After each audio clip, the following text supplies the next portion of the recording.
Nome, Daniela, Cristina, cognome, Mastrandrea, Cavalli, professione. compositore. pianista e maestro di pianoforte. Cosa rappresenta per te il pianoforte? Un mezzo attraverso il quale esprimere le mie sensazioni. Un'estensione di me. Cosa rappresenta per te comporre? Un modo per elevare lo spirito attraverso la musica. Cos'è per te la musica? L'infinito. Una maniera particolarmente efficace di pensare e di sentire. In che nazione vivi? Italia. Spagna? La scelta di andare a vivere in Spagna è legata alla musica? Sì e no. Direi più no che sì.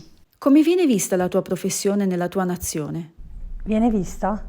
Più o meno come in Italia direi, e quindi c'è ancora tanto lavoro da fare. Cosa ami maggiormente della musica? La possibilità di sognare che ti concede, che ti regala. Come mi fa sentire? E del tuo lavoro? E del mio lavoro lo stesso, perché comunque avendo scelto di scrivere e di dedicarmi soltanto alla mia discografia, ovviamente questo mi permette di dedicarmi a cose belle, a cose che mi piacciono. Penso che sia sicuramente differente da dover abdicare a fare un lavoro che comunque è inerente con il tuo settore, ma che comunque ti fa essere in qualche modo subordinato a qualcosa o a qualcuno.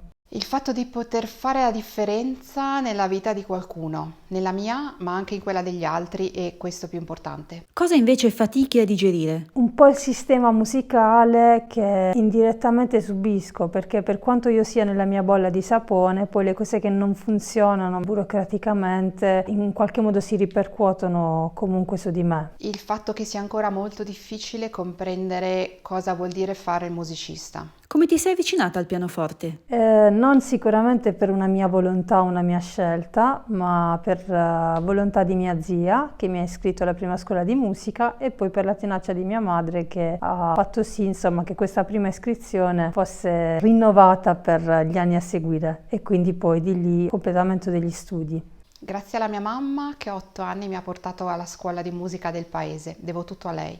C'è stato un momento preciso in cui hai detto a te stessa, ok, voglio fare questo nella vita? Sì, non è stato presto, è stato un po' tardi, non è stato un sì che si è definito in maniera chiara, ma è un sì che si è andato definendo man mano che le esperienze che facevo confermavano che era proprio quello che dovevo fare. Sì, ed è stato in terza media, mi ero portata a scuola il libro di solfeggio perché volevo fare l'esame di licenza di solfeggio e ce l'avevo sotto il banco, ogni tanto lo tiravo fuori e facevo qualcosa, fino a che la mia prof di italiano mi pizzicò e mi disse: Cavalli, non mi sta assolutamente bene che la musica prenda tutta la tua vita, e ricordo che in quel momento io ho pensato no, e invece prenderà proprio tutta la mia vita. C'è stato un momento in cui hai provato l'impulso di mollare? Tante volte, però diciamo quando non ti vedi in nessun'altra forma, in nessun altro modo, poi alla fine persegui per quella che senti essere la tua strada. Tantissimi, tantissimi. Cosa ti ha fatto andare avanti? Sicuramente l'affetto delle persone che mi mostrano ogni giorno di credere in me attraverso il calore e l'affetto che mi fanno sentire sui social, attraverso i messaggi, ma prima ancora l'inevitabile scrivere continuo che comunque mi contraddistingue, e quindi di fronte al fatto che comunque ci sono le idee è un po' difficile, voglio dire, abortire, significa comunque rinunciare prima di tutto a una emozione personale e poi alla condivisione di quell'emozione. Mi ha fatto andare avanti la consapevolezza di non saper vedere me stessa facendo niente altro. Come ti vedi nel tuo futuro? Sicuramente il futuro è qualcosa che definiamo con le scelte che facciamo oggi, quindi sicuramente nel mio futuro mi vedo esattamente come sono oggi, cioè nel senso mi vedo compiere le stesse azioni, cioè scrivere, scrivere, scrivere, perché poi alla fine è la cosa che mi dà più gioia, scrivere e condividere. Mi vedo facendo esattamente quello che faccio adesso, facendo musica, aiutando persone a farla, vivendo in questa maniera meravigliosa.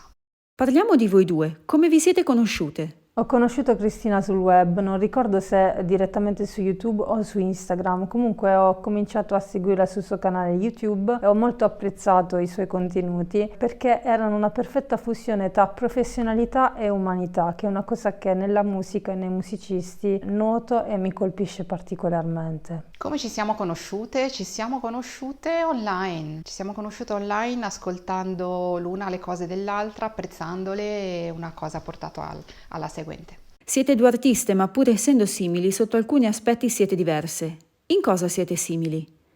Secondo me nel modo di percepire la musica e nel modo che abbiamo forse di condividerla, cioè di inglobare l'aspetto umano nell'aspetto professionale. Siamo simili, secondo me, nella maniera di vedere, di concepire la musica come un messaggio universale senza confini di nessun genere. E in cosa siete diverse? Abbiamo scelto comunque due strade completamente opposte. Sono una pianista, di fatto ho fatto gli studi di pianoforte classico in conservatorio, anche se mi sono definita compositore perché nelle due vesti è quella in cui mi ci ritrovo meglio. Quando ho finito gli studi in conservatorio comunque avrei potuto scegliere la strada del concertismo, comunque dell'interpretazione. Ho scelto la strada dello scrivere perché è il mio habitat naturale. Cristina è una concertista, un'interprete, una persona veramente meravigliosa che ha fatto del concertismo la sua strada, oltre che una bravissima didatta. In realtà a me vengono in mente tutte le similitudini e poche diversità. Certamente avremo la nostra sensibilità personale, quella è diversa per ogni persona, ma sento molto di più i punti in comune che non quelli di distanza. Qual è il tuo artista preferito? Non lo so, nel senso che amo la musica a 360 gradi, mi piace a 360 gradi, non saprei dirlo, dipende secondo me da come sei dentro, in base a come ti senti hai bisogno, come se i compositori o la musica fossero cibo per l'anima, quindi in base a come stai hai bisogno di un determinato compositore o una determinata composizione. Non ho un artista preferito, apprezzo tante cose di tante persone. E quello che ti ha maggiormente influenzata? È difficile dirlo perché comunque ad oggi sono circa 100 le composizioni pubblicate e sono piene veramente di tante sfumature che è difficile dire a che cosa possa essere ispirata. Quelli che mi hanno influenzato di più, credo sicuramente i miei maestri principali, Sergio Fiorentino, Pier Narciso Masi, Marisa Somma. Musicalmente sicuramente, ma anche e soprattutto come esempi di persone rette, di persone oneste, convinte di ciò che fanno e che si disinteressano nella maniera più completa di quello che ne pensa il resto del mondo. Qual è il tuo brano classico preferito in assoluto? Come ho detto prima, non ho una preferenza perché molto dipende dal momento in cui ti trovi. Sicuramente i concerti di Rachmaninoff per pianoforte e orchestra, mi piacciono anche i concerti per pianoforte e orchestra di Chopin, o il secondo tempo del concerto in sol maggiore di Ravel. C'è tanta musica bella, mi piace moltissimo Brahms, è difficile scegliere, davvero molto difficile e non vorrei nemmeno doverlo fare. È brutto dire non ho preferenze perché non è vero, ma la mia preferenza di solito è quello che sto suonando in un certo momento. Non ho un'opera di cui dico questa è la meraviglia assoluta, penso questo di ogni cosa che sto fortemente sentendo in quel momento, nel momento in cui la sto suonando, magari la sto ascoltando. Penso che questo sia il bello della musica. Cosa provi durante un concerto? Mi colpisce tantissimo il silenzio e l'attenzione della gente che ti ascolta, è la cosa che mi ha sempre colpito più di tutte, non scontata tra l'altro. Una miriade di sensazioni di cui credo che la principale sia l'emozione di condividere, la gioia, la responsabilità, il piacere anche di condividere, di far passare un messaggio, di essere una sorta di canale che fa passare qualcosa che va oltre me. Il Covid ha cambiato il concetto di fare musica?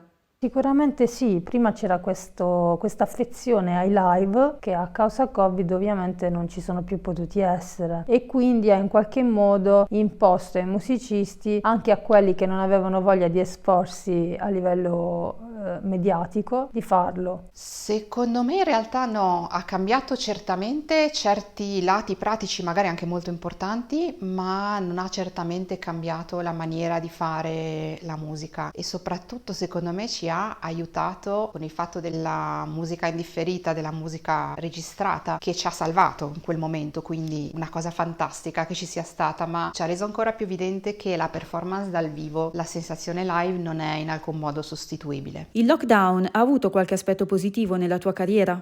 Sicuramente ho intensificato le mie uscite, ho approfittato del momento per scrivere di più, tirare fuori molta più musica. Sì, mi ha dato la possibilità di mettere finalmente in pratica un progetto che avevo in mente da tempo, avevo anche iniziato a porre le basi per realizzarlo, ma non avevo dato seguito in maniera sistematica ai miei propositi per questioni di tempo, le solite cose, le solite scuse anche un po'. Il lockdown mi ha dato un po' di tempo da dedicare esclusivamente esclusivamente a questo ed è nato il mio progetto Ad Libitum, di cui sono felice perché mi dà la possibilità di condividere quello che ho, di darlo ad altre persone e di creare uno scambio che davvero mi sta regalando tante cose belle. Cosa ti piace fare nei momenti liberi?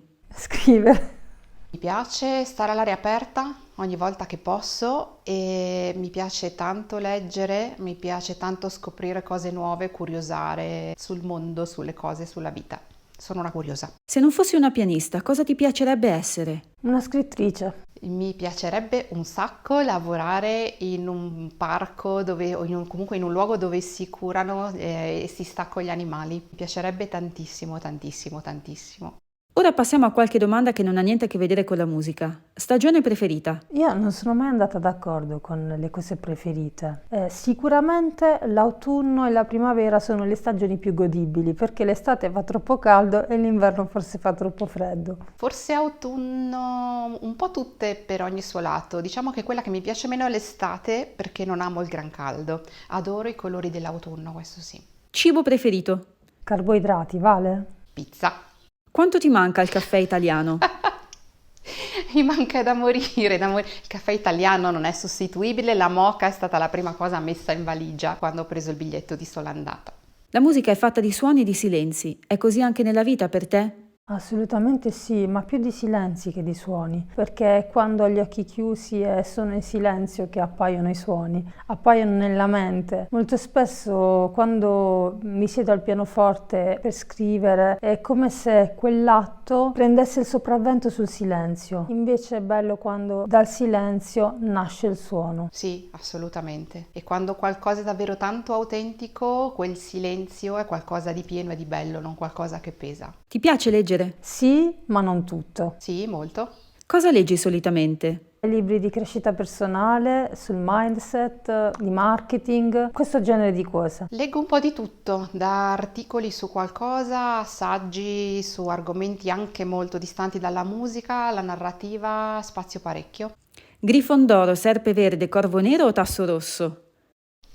Grifondoro, che altro? Grifondoro. Se potessi avere uno solo degli oggetti di Harry Potter, quale sarebbe? Comunque la bacchetta sicuramente. Il mantello dell'invisibilità penso che sia molto pericoloso, in realtà è una tentazione, ma sapere esattamente magari cosa un altro pensa in tutti i dettagli di te, secondo me non è sempre una buona idea. È impossibile che qualcuno ci voglia e ci debba dire per forza tutta la verità sempre. Qual è il tuo motto? Una cosa che faccio prima è una cosa che non devo fare dopo. Rubato a Jim Rohn, è molto difficile che il tuo livello di successo superi il tuo livello di crescita personale. Cosa non tolleri? Perdere tempo. La prepotenza. Cosa rappresenta per te viaggiare? Un modo per aprirsi alla vita. Un modo di imparare sul mondo e su me stessa, una fonte di vita, di gioia, di scoperta continua. Cosa auguri a te stessa? Di poter fare musica nella maniera più serena e spensierata possibile sempre. Auguro a me stessa quella buona vita, di poter fare quella buona vita che permette una buona morte. Cosa auguri a Daniela? Tutto il bene del mondo perché se lo merita. Cosa auguri a Cristina? Tutto il bene del mondo. Lei è già una pianista affermata, ma le auguro più successo e serenità.